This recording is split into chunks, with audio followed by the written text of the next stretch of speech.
तो जय हिंद साथियों। तो आज आपका फिर से स्वागत है दी रॉयल लर्निंग क्लासेस में। और आज हम पढ़ेंगे मॉनेटरी पॉलिसी, आरबीआई की जो मॉनेटरी पॉलिसी है।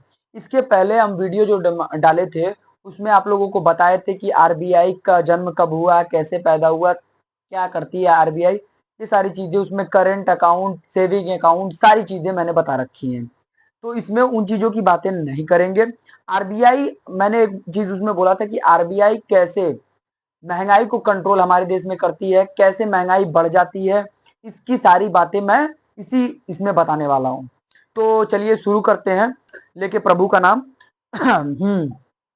तो देखिए, RBI RBI monetary policy, RBI कैसे मॉनेटरी पॉलिसी, अपनी मॉनेटरी पॉलिसी क्या क्या है। तो देखिए, एक होता है रेपो रेट। रेपो रेट क्या होता है, पहले एक चीज समझिए, ये है बैंक। बैंक कोई भी ले लीजिए, चाहे आपका बैंक बैंक ऑफ महाराष्ट्र हो, एक्सिस बैंक हो, पीएनबी बैंक हो, यूनियन बैंक हो, किसी में भी खाता हो, छोड़ दीजिए, सिर्फ बैंक लीजिए कि कोई भी बैंक है, ठीक है। चाहे जो बैंक हो, उस सबको, बैंक को अगर लोन चाहिए होता है, ऐसी बात नहीं है कि बैंक लोन नहीं लेता है, लेता है। तो अगर बैंक को लोन चाहिए तो किसके पास जाएगी? गवर्नमेंट के पास। तो गवर्नमेंट ने सारा पैसे का लेखा जोखा किसके पास रखा है? आरबीआई के पास। तो ये जाएंगे कहां? आरबीआई के पास, रिजर्व बैंक ऑफ इंडिया के पास। और ये हो गई जनता आपकी। अब ध्यान से समझिएगा, जनता जनार्दन, हमारी पब्लिक। अब जरा सोचिए, अगर बैंक को पैसे, चाहे वो पीएनबी बैंक, कोई भी बैंक हो, आपका एसबीआई हो, एचडीएफसी हो, फलाने हो, कोई बैंक हो, बैंक को अगर पैसे की जरूरत पड़ती है तो किसके पास जाता है? आरबीआई के पास। आरबीआई इसको क्या करता है? पैसा देता है। लेकिन पैसा जैसे दे नहीं देता है डायरेक्टली कि हाँ ले लो, तुम चलाओ बैंक ना, इनको लोन देता है ये। जैसे बैंक हमको लोन देता है ना, हमको यही जनता है, मान लीजिए कि बाबूलाल है, तो बाबूलाल को लोन कौन देगा? अगर बाबूलाल को पैसे की जरूरत पड़ती है, बाबूलाल को, तो पैसा कौन देगा? तो इसको बैंक ही देगा ना। लोन की जरूरत पड़ेगी तो बैंक भागेगा। अब बैंक को जरूरत पड़ी तो किसके पास भागेगा? आरबीआई के पास। ठीक। तो ये आरबीआई के पास चला गया। अब जब आरबीआई के पास ही गया और जब इसको पैसा दिया तो कुछ पर आपको कहा मैंने कि ये इसको लोन देगा, तो यानी कि कुछ इंटरेस्ट भी रखेगा। तो मान लीजिए 5% पे रखा, और इसको किसके तहत देगा? तो यही जो आरबीआई ने इसको लोन दिया है, किसको? बैंक को। आपको जनता को डायरेक्ट देगी नहीं, तो इसको बैंक को देगी। अब बैंक किसको दे देगा? हमको। तो जो आरबीआई ने बैंक को दिया उसको ही हम क्या कहते हैं? Repo rate. Repo rate. अब समझ में आई बात? रेपो रेट का मतलब क्या हुआ? रेपो रेट का मतलब ये होता है कि आरबीआई ने पैसा किसको दे दिया? बैंक को। लोन उधार, ठीक है, उधार दे दिया। तो ये 5% के ब्याज पे। आरबीआई को पता है कि हम 5% पे दिए हैं, तो ये बाबूलाल को देगा अगर, यानी कि जनता को, पब्लिक को देगा, तो ये 10% पे देगा छुट्टा। ये पता है, इसीलिए आरबीआई क्या करती है? इससे 5% टैक्स लेती है। 5% दे, 10% दे। तो रेपो रेट क्या हो गया? इसको देने का हो गया, ठीक है। ये क्या कर देगा? इसको बैंक को दे देगा। अब जरा सोचिए कि अगर सरकार को, यानी कि गवर्नमेंट को महंगाई क्या करना है? घटाना है। तो क्या करेगा कि सबसे पहले आरबीआई से कहेगा कि बैंक को लोन देना कम करो। तो लोन क्या कर देगा? कहेगा कि हमको 40% चाहिए, 40% ले लेगा। तो नहीं आगे कहेगा कि 60% चाहिए। आई दादा, 60% इसको चाहिए। तो जनता जाएगी 60% पे लोन लेने, कहेगा 1 लाख रुपया देंगे आपसे, 60,000 रुपया ले लेंगे। तो कोई जाएगा? कोई पागल है? कहेगा पागल कुत्ता कट ले, हमको लोने ना चाहिए। ई जाएगा 40% ले नहीं पाएगा, कहेगा कि जब जनता हमसे ले ही नहीं रही तो हम तुम्हारे पास कहां से आए। तो तरलता क्या हो जाएगी? कम हो जाएगी। यानी कि मेरा कहने का मतलब, जो तरलता का मैंने नाम इसलिए लिया है कि जो कैश पैसा होता है, क्या होता है? कैश, कैश मनी, मनी यानी कि कैश पैसा को लिक्विडिटी कहते हैं। क्या कहते हैं? लिक्विडिटी। क्या कहते हैं? लिक्विडिटी।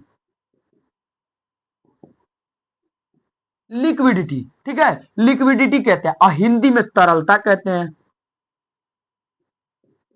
तरलता, ठीक है। इस हिंदी में क्या कहते हैं, तरलता। इसको कहते हैं कैश मनी, कैश मनी को ही क्या कहते हैं, लिक्विडिटी, और लिक्विडिटी को क्या कहते हैं, तरलता।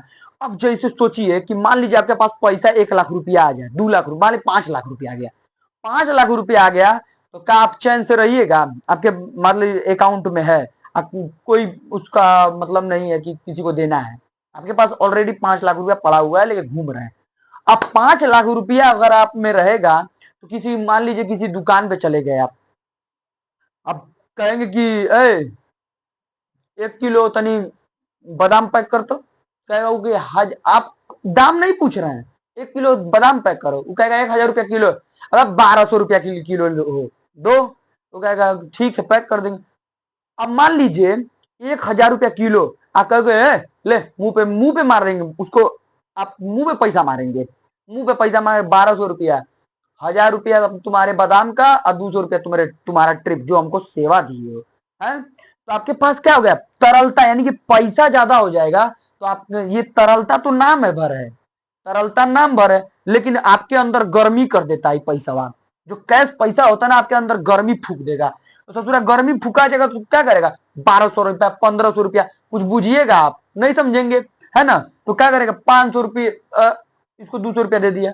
तो तरलता आपके पास थी, इस तरलता को क्या करती है सरकार, कम करती है। यानी कि पैसा अगर कम होगा लोगों के पास, तब जाके लोग क्या करेंगे, जब पैसा कम होगा तो सामान वो करेंगे, सामान की वैल्यू रहेगी। अगर पैसा ज्यादा होगा तो सामान की वैल्यू कम हो जाएगी, ठीक है। तो इसके लिए क्या करती है तरलता, इसको क्या करती कि जनता से बैंक बैंक क्या करता है कि यहां से 60% ले लेगा, लेकिन बैंक बहुत चालाक होता है, बैंक बहुत चालाक होता है, लोन बांटने के चक्कर में हमेशा रहता है। लोन बांटेगा तो बैंक का फायदा होगा, है ना, हमेशा इंटरेस्ट लेगा फटाफट। लेकिन अब इसको आरबीआई कहती है, सरकार कहती है कि गवर्नमेंट की आरबीआई, तुम क्या करो कि पहले तरलता मार्केट से कम करो, महंगाई कम करनी है। तो क्या करेगा, 40, बैंक अगली बार जाएंगे लोन मांगे तो कहेगा 40%, अभी कहेगा 40% तो हम 60% पे रखेंगे, 60% को कौन लोन ले आई हो, क्यों जिसको लेना होगा लेगा, नहीं लेगा मत ले, हमसे क्या मतलब। आरबीआई डांट के भगा देगा बैंक को, भाग जैसे। उसके बाद जनता है कि ए बाबू 60% पे लेना है तो लो, नहीं तो जाओ। अब जनता भी कहे है, रहे द जाए बहुत बहुत ज्यादा हो गई बा, ठीक बा, है ना, सब लोग कहेगा। इसीलिए अब जनता यहां नहीं आएगी, लोन मांगने नहीं जाएगी, तो कैश पैसा क्या होगा, कम हो जाएगा। मार्केट से कैसे खींचता है वो बात अलग, आप आगे बताऊंगा। लेकिन अभी देखिए ये पूरा सर्कल, ठीक है। तो आपको क्या पता चल गया, रेपो रेट पता चल गया, ठीक है। और अब देखिए एक चीज और आती है कि जो हमको हमको बैंक जो पैसा देता है, बैंक जो पैसा देता है, यानी कि आरबीआई अभी बैंक को दे रहा था, और जो बैंकवा हमको पैसा देता है उसका नाम क्या होता है, उसको कहते हैं बेस रेट, बेस रेट।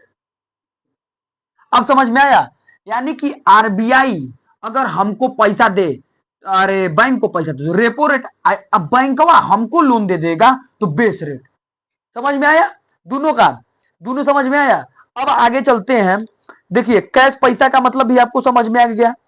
अब देखिए ना कि बैंक ना बहुत चालाक होता है, बैंक भी बहुत चालाक होता है, तो उससे भी चालाक आरबीआई होती है।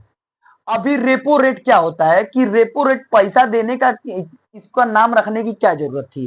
तो देखिए बैंक को अगर पैसे की जरूरत पड़ जाती है, बैंक को अगर पैसे देने की जरूरत पड़ती है बैंक को, तो दो से 14 दिन के लिए अगर पैसा देना पड़े, 2 से 14 दिन के लिए पैसा देना पड़े, 2 से 14 दिन, तो रेपो रेट के हिसाब से देगा, ठीक, रेपो रेट के हिसाब से देगा।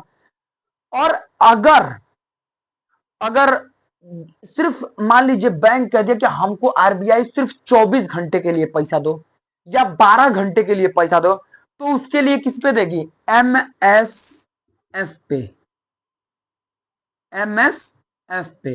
एमएसएफ का मतलब ये होता है मार्जिनल स्टैंडिंग फैसिलिटी। क्या होता है, मार्जिनल स्टैंडिंग फैसिलिटी, यानी कि MSF का मतलब मार्जिनल स्टैंडिंग फैसिलिटी। इसके तहत आरबीआई बैंक को सिर्फ 24 घंटे या 12 घंटे के लिए पैसा देगा, यानी कि उधार या लोन देगा 24 और 12 घंटे के लिए एमएसएफ के तहत। अगर रेपो रेट के तहत लेगा बैंक तो 2 से 14 दिन के लिए देगा। अगर लॉन्ग टाइम के लिए देगा, लॉन्ग टाइम के हम तुमको लॉन्ग टाइम के लिए दे रहे हैं आओ, तो कहेगा कि आओ बैंक रेट पे देंगे। तो लॉन्ग टाइम के लिए अगर देगा, टाइम के लिए, तो कहेगा कि बैंक रेट पे देंगे। किसके रेट पे देगा? बैंक के रेट पे देगा बाबू। ये कहेगा कि लॉन्ग टाइम अगर देंगे तो बैंक रेट पे देंगे, अगर इसके लिए देंगे तो एमएसएफ से देंगे तो 24 घंटा के लिए देंगे। तो इस पे भी इंटरेस्ट कुछ अलग अलग, इन सब का इंटरेस्ट अलग अलग होता है। एमएसएफ का के लिए अलग इंटरेस्ट होता है, रेपो रेट के लिए अलग होता है, लॉन्ग टाइम बैंक रेट के लिए अलग होता है। क्या इसका फिक्स होता है सब कुछ? नहीं, कब वो बढ़ा देगा। अब भाई हम बताएंगे 10% रेपो रेट पे दे रहा है, तो कल यहाँ आरबीआई कर देगा 15%। कौन ठीक है? इस पे कह देंगे एमएसएफ की 3% लेता, कल कहेगा 12% लेते हैं। हाँ, इसका कोई मतलब नहीं है, इसीलिए मैं बता नहीं रहा हूं कि इसका फिक्स कोई इंटरेस्ट होता है। नहीं, फिक्स इंटरेस्ट नहीं लेता है वो, सीधा सीधा अपने मन पसंद लेता है। ठीक है आरबीआई। तो आपको पता क्या क्या चल गया कि रेपो रेट क्या होता है, बेस रेट क्या होता है, एमएसएफ क्या होता है, उसका लॉन्ग टाइम बैंक रेशियो क्या होता है, ठीक, फैसिलिटी क्या होता है। ठीक है, अब देखिए आगे चलते हैं। एमएसएफ के बाद लॉन्ग टाइम बैंक रेशियो क्या होता है ये भी आपको पता चल गया। अब आगे चलते हैं कि क्या क्या और क्या होता है। इसको मिटाना पड़ेगा ना पहले, ध्यान से समझेंगे, थोड़ी देर बैठे रहेंगे, थोड़ा वीडियो लंबा है भले ही, लेकिन मैं बता दे रहा हूं आप लोगों को कोई दिक्कत नहीं आएगी पेपर में। ठीक है, पेपर में कोई दिक्कत नहीं आएगी, इसलिए मैं कह रहा हूं कि थोड़ी देर बैठ जाइए और कॉपी किताब लेके बैठा करिए, जब भी बैठा करिए कॉपी पेन उन लेके बैठा करिए, ताकि आप लोग लिख भी सकें, क्या कर सकें, राइटिंग भी करते रहिए जो चीजें हैं। क्योंकि राइटिंग अगर नहीं करेंगे, अब मैं बोल रहा हूं तो थोड़ी बहुत कुछ किस चीज का फुल फॉर्म भी बोल देता हूं, तो बहुत सारी चीजों का मैं लिखता नहीं हूं फुल फॉर्म, तो उसको अपनी कॉपी में मेंशन कर लिया, इसीलिए मैं 1 से 2 बार बोलता हूं फुल फॉर्म। ठीक है, आप लोगों को असुविधा ना हो, वीडियो बार बार पीछे ना करना पड़े। अब देखिए बेस रेट में भी 2 तरीके का होता है। देखिए बैंक जिसको ना, जैसे मान लीजिए कि कोई बड़ा आदमी है, कोई बढ़िया बिजनेसमैन है, 5 10 20 करोड़ रुपया बैंक में रखा है, मान लीजिए यूनियन बैंक है, 10 करोड़ रुपया रखा है, तो बैंक उसका ज्यादा ख्याल रखता है। 10 करोड़ रुपया बैंक में रखा है उस भाई, 100 गो गरीब से एगो एगो अकेले रखा है, 100 गो गरीब, 500 गरीब जितना पैसा 5 5 हजार रुपया करके, 5 5 2 4 लाख 5 लाख सब रखे हैं सब, वो अकेले 5 करोड़ रुपया रखा है, 10 करोड़ रुपया, मान लीजिए 10 करोड़ रुपया रखा है, तो 10 करोड़ रुपया अकेले ने रखा है, तो उसका ज्यादा ध्यान देता है। तो उस पे क्या करता है कि इंटरेस्ट कम लेता है, इंटरेस्ट कम लेता है, तो उसको किस पे देता है, कभी भी लोन देगा ना तो उसको बेस रेट पे देगा, बेस रेट पे देगा, रेपो रेट पे देगा, वो रेट। ठीक है, बैंक क्या करता है उसको रेपो रेट पे देगा। अब देखिए इसका ज्यादा ख्याल रखता है, इसमें बड़ा बड़ा आदमी आता है तो इसको क्या करता है कि कह देगा कि आओ तुमको इसको 8% पे दे देगा, 9% पे दे देगा। अब तुम गरीब आदमी हो, तुम अकाउंट में रखे हो 4 हजार रुपया है, आज तुम जाओगे 10 लाख रुपया का लोन मारे, हम कहते 10 लाख रुपया का लोन दे, तुमको थमा देगा पीएलआर पे, पीएलआर पे। अब इससे कहेगा बैंक, एक इसको देखे देखो 8% पे दिया है, तुमको कहेगा बह 16% पे दो, 16% पे तुमको लेगा, क्या करेगा, 16% पे तुमको देगा। इसी को कहते हैं प्राइमरी लैंडिंग रेशियो, अरे अरे रेट, क्या कहते हैं लिख देता हूं,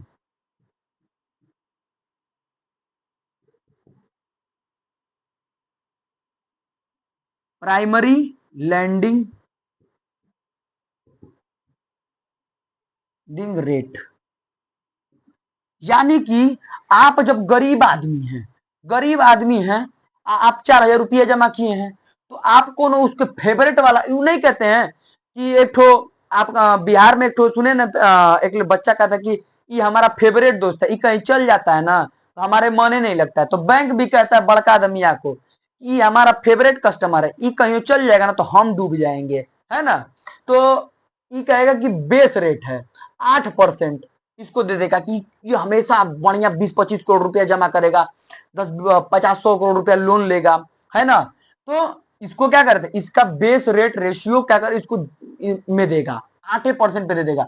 लेकिन तुम 4,000 रुपया जमा किए हो, साल भर में एक बार बैंक घूमने जाते हो, तो प्राइमरी लैंडिंग रेट पे तुमको उठा के दे देगा, ठीक है। अब आ गई बात समझ में कि किस तरीके से तुम्हें बेस रेट पे मिलता है कि पीएलआर पे मिलेगा, है ना। पीएलआर पे मिलेगा कि बेस रेट पे, अब तुम लोग अंदाजा अपने से खुद लगा सकते हो, है कि नहीं, बताने की आवश्यकता नहीं है ना। इसीलिए कहते हैं कि अपनी सोच थोड़ी बढ़ाइए। बैंक भी आपको तभी लोन देता है ना जब आपके अकाउंट में पैसा होता है, ये बात सच्चाई है। अक्सर आपने सुना होगा, लेकिन आप लोग ध्यान नहीं देते हैं, आप लोग किसी और चीज पे ध्यान देने लगते हैं, ठीक है। किसी और चीज पे, फालतू चीजों पर ध्यान देने से अच्छा अपनी जिंदगी पे ध्यान दें। आइए आगे पढ़ते हैं। अब एक तो रिवर्स रिवर्स रेपो रेट, आप देखिए ई और खेला करेगा।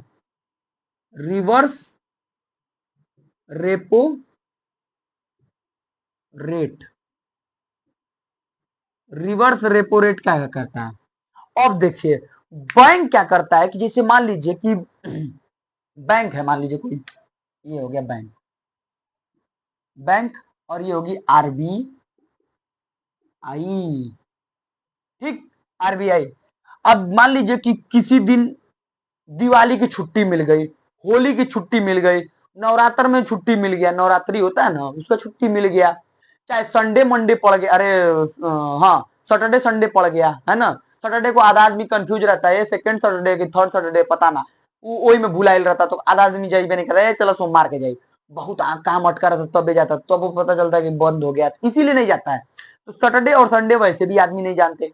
तो मान लीजिए कि सैटरडे संडे के जो बैंक पे पैसा जमा रहता है, जो पैसावा जमा रहता है ना, उस पैसावा को क्या करता है ये कि कहता है ना आरबीआई को फोन करेगा, बहुत सारा पैसा रहता है तो आरबीआई को फोन करेगा, ए काका लेवा पैसावा, तो आरबीआई कहता है ना दे ससुरा पैसा।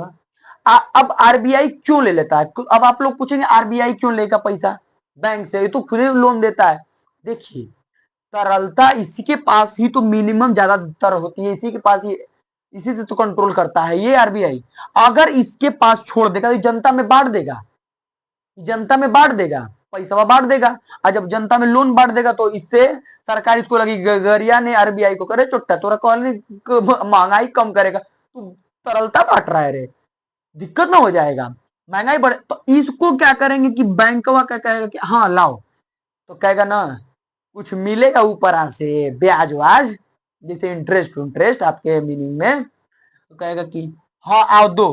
तो अब मान लीजिए कि इसको दिया है 5% पे, इसको देगा 2%, अब ई देगा इसको 2%, ई कहेगा कि, और बैंक कहेगा हे मालिक जब रेपो रेट तू लगौले रहा तब 5% लगौल हमरे भी, और जब तू आके हम पैसा देते तो तू 2%, तो कहेगा तोरा जरूरत है, तोरे जरूरत पे तोरे मजबूरी पे हम पैसा तुमको क्या कर दिए, दे दिए। लेकिन तू ही बता हमको कोनो मजबूरी नहीं है, हम तुम्हारी सेफ्टी के लिए, तुम्हारे बच बचाव के लिए तुम्हारा पैसा क्या कर रहे हैं, रख रहे हैं, ठीक है। तो आरबीआई क्या करता है, इसका पैसा रख लेता है कि 2% दे दे, चला ठीक है कोनो बात ना, 2% हो गया, कहता है बैंक के चलो 2% दे दो। तो इसी को कहते हैं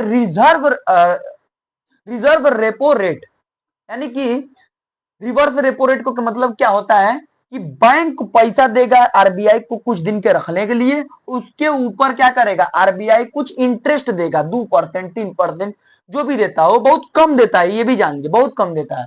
तो जो देता है उसी को कहते हैं रिजर्व अरे reverse repo rate. Reverse repo rate, अब समझ में आई बात? रिवर्स रेपो रेट क्या होता है? अब देखिए एक टॉपिक और है, इस दोनों टॉपिक में बड़ा मजा आने वाला है। ऐसे जानते हो, तुम लोगों को लोन का ज्यादातर सीखना तो पाकिस्तानियों का सीखो। देखते हो पाकिस्तान हमेशा आईएमएफ के आके भीख मांगता रहता है, पापा दे दीजिए, वो कहता है भाग चट्टा बहुत ले लिया है, फिर जाकर चाइना के पास चिंपिंग पापा दे दीजिए, वो कहेगा ले ले ले, हाई काम कर दिए, आतंकवाद फैलाओ तो ये करो तो वो करो, सब वही कराता है। ठीक है, अब वही देखिए अफगानिस्तान को मार दिए हैं सब पाकिस्तानियां, इतना ना हरामखोर है।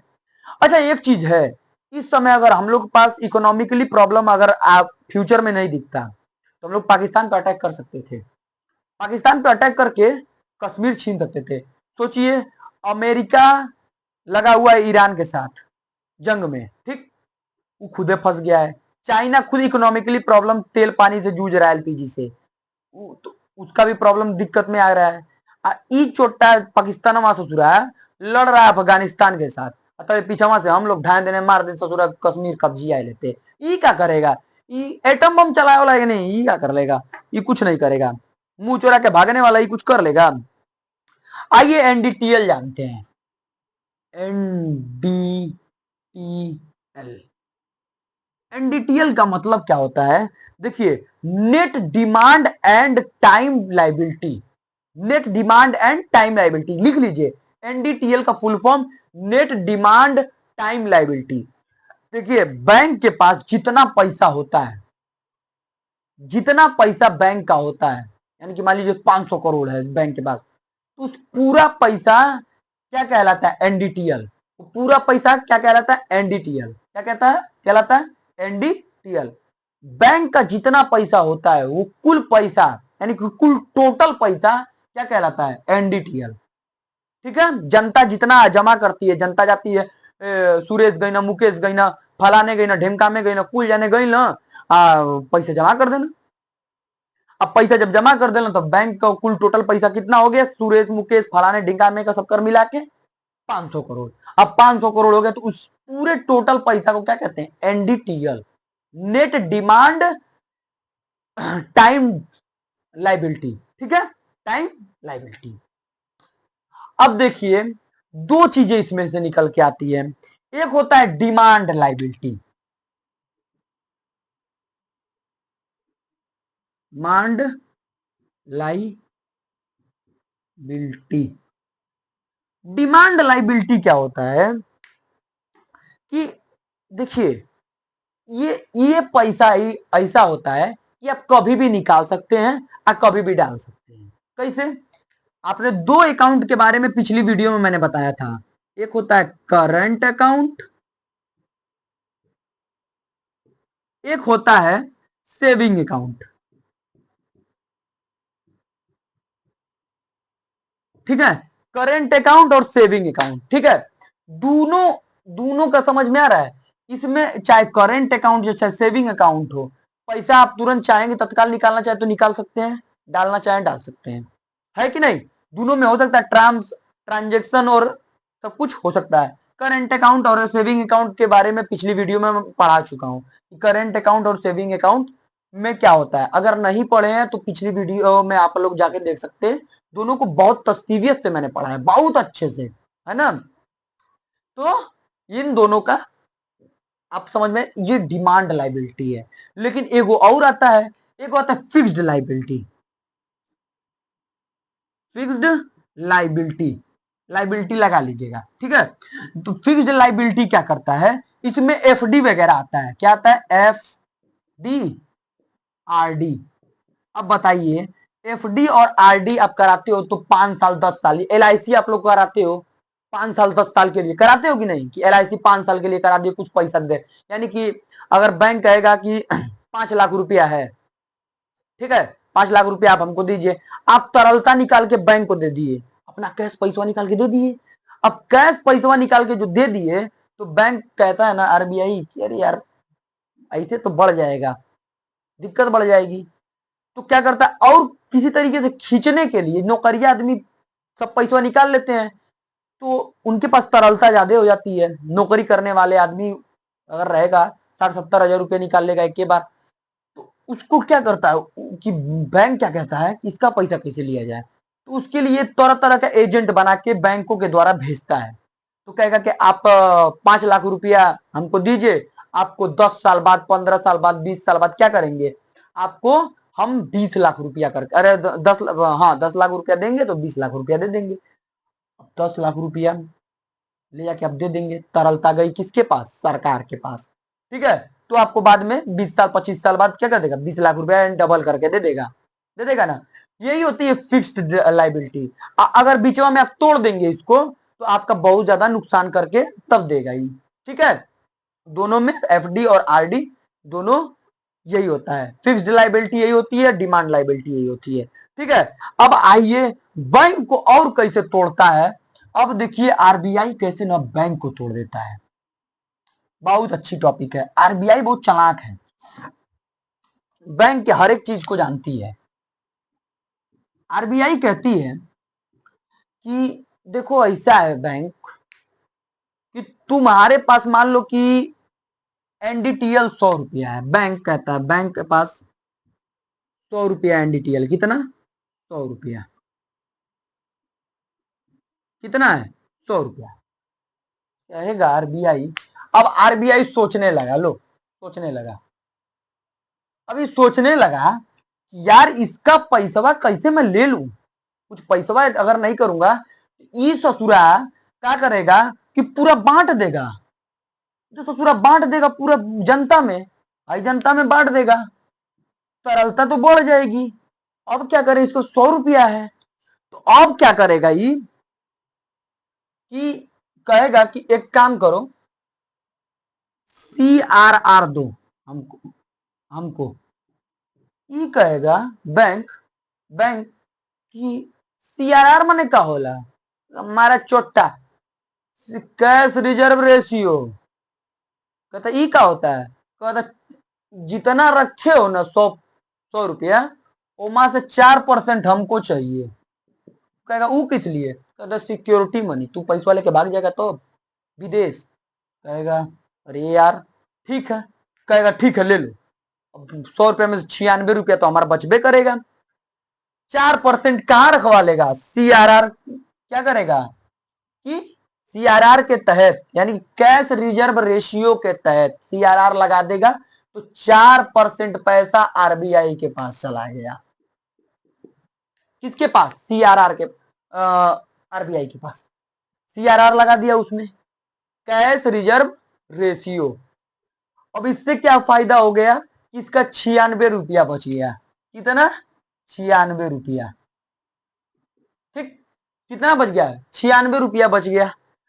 अब बैंक कहेगा, आरबीआई कहता है बैंक से, सोचता है, फिर सोचने लगा, ये देख, फिर सोचने लगा यार इसके बाद 96 रुपया अभी बचा हुआ है, अब बांटेगा तो बहुत पैसा कमा लेगा। अब कहेगा कि CRR तुमने लगा दिया, अब SLR लगाऊंगा, स्टूटूटरी, SLR पहले लिख देता हूं, स्टूटूटरी लिक्विडिटी रेशियो, स्टूटूटरी लिक्विडिटी रेशियो, समझ में आई बात।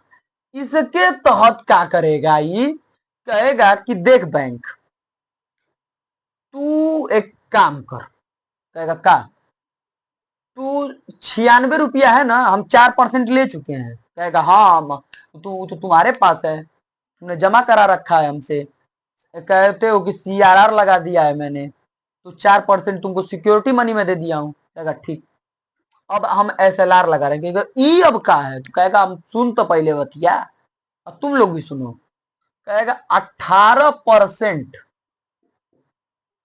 18% पैसा तू अपने ही पास रख, यूज मत कर, यानी कि CRR का पैसा भी यूज नहीं कर सकता, वो तो सिक्योरिटी मनी में गया।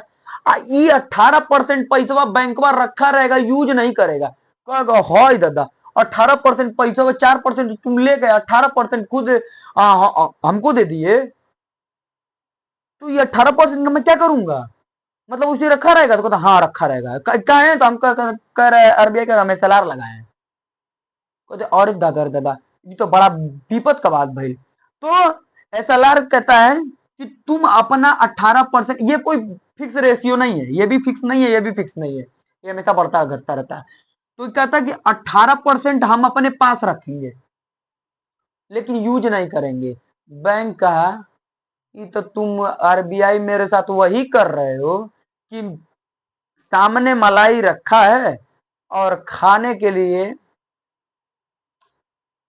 खा नहीं पाएंगे हम, सामने मलाई रखा है और खा नहीं पा रहे हैं, ये तो वही हाल हो गया। तो 18% पैसा इसी के पास रहेगा मगर आप यूज नहीं कर सकते। 4% पैसा तो आरबीआई को पहले ही बार दे चुके हैं। अब बताइए 22% नेट पैसा इसका किसके कब्जे में, आरबीआई के कब्जे में। बाकी बांटत रहा लोन 50% तो वैसे ही रोज का ट्रांजेक्शन इंटरजेक्शन होता बा, है कि नहीं, कर लो जो करना है। इसलिए जब चाहती है आरबीआई बैंकों को दबाव दिलवा के दिक्कत बढ़ा देगी। ठीक है, तो आज का ये पूरा टॉपिक आरबीआई से रिलेटेड खत्म हुआ। इकोनॉमिक का अगला चैप्टर मैं कुछ अलग सा लाऊंगा। ठीक है, तो मिलते हैं कल। लेकिन जाने से पहले मैं एक बात बोलूंगा, आप लोग मेरे वीडियोस को देखते हो लेकिन उस पर कमेंट नहीं करते हो, लाइक नहीं करते हो, सब्सक्राइब भी चैनल को तो करते ही नहीं हो एकदम ही। तो कृपया करके कम से कम लाइक शेयर सब्सक्राइब तो किया करो यार। एक लाइक शेयर सब्सक्राइब से तुम्हारा क्या जाता है, पढ़ लिया करो, है ना। ठीक है, तब कल मिलते हैं और एक नई वीडियो के साथ। तो तब तक के लिए जय हिंद जय भारत।